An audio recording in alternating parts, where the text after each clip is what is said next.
تجویز به داخل خون است. داروهای خوراکی وارد معده می‌شوند و در آنجا یا حل می‌شوند و از غشای سلولی سلولهای اپیتلیال پوشاننده معده عبور می‌کنند یا به صورت حل نشده از طریق معده به روده کوچک که رایج‌ترین محل جذب است می‌روند. در اینجا داروها حل می‌شوند و از دیواره روده عبور می‌کنند. سپس داروهای خوراکی از طریق سیستم وریدی پورتال به کبد می‌روند، جایی که تحت اثر عبور اول قرار می‌گیرند. در طول این فرایند کبد مقداری از دارو را متابولیزه می‌کند یا آن را غیرفعال می‌کند یا برای دفع از بدن به صفرا دفع می‌کند. مقدار باقی مانده داروی فعال از کبد خارج می‌شود و به گردش خون عمومی و اندام‌های هدف می‌رسد. اگر دارویی از طریق تزریق داخل وریدی تجویز شود، مستقیما وارد جریان خون می‌شود و در نتیجه جذب در دستگاه گوارش را دور می‌زند. اگر از طریق تزریق عضلانی یا زیر جلدی تجویز شود، دارو وارد بافت عضله یا زیر جلدی می‌شود، جایی که از طریق شکاف‌های بین سلول‌ها به دیواره‌های مویرگی سپس به گردش خون عمومی یا اندام‌های هدف عبور می‌کند و همچنین جذب در دستگاه گوارش را دور می‌زند. فراهمی زیستی مقدار خالص دوز دارویی است که در واقع جذب جریان خون می‌شود. فراهمی زیستی داروهای خوراکی به دلیل اثر عبور اول کبد کمتر از 100% است.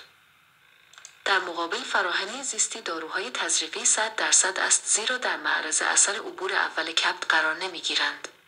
فرمولاسیون‌های مختلف دارو فراهمی زیستی را تغییر می‌دهند، زیرا آنها با سرعت یا به یک میزان جذب نمی‌شوند. به عنوان مثال قرص‌ها با سرعت‌های مختلفی حل می‌شوند. داروهای پوششدار رودهای در روده کوچک حل می‌شوند، نه در معده. از آنجا که زمان تخلیه معده بین افراد متفاوت است، زمان جذب نیز متفاوت است. فرمول‌های رهش پایدار حاوی کره‌های کوچکی هستند که با سرعت‌های مختلف حل می‌شوند و در نتیجه رهایش مداوم دارو در طول روز رخ می‌دهد، اما همچنین منجر به جذب متغیر می‌شود. برخی از عوامل مؤثر بر جذب دارو سرعت انحلال است. داروهایی که سریعتر حل می‌شوند سریعتر جذب می‌شوند.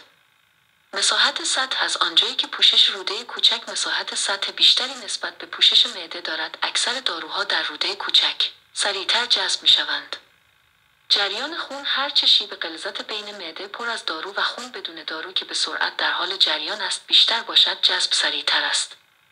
حلالیت در چربی: داروهای با محلولیت بالا در چربی راحت‌تر از داروهای با حلالیت کم در چربی از فسفولیپیدها در غشای سلولی عبور می‌کنند.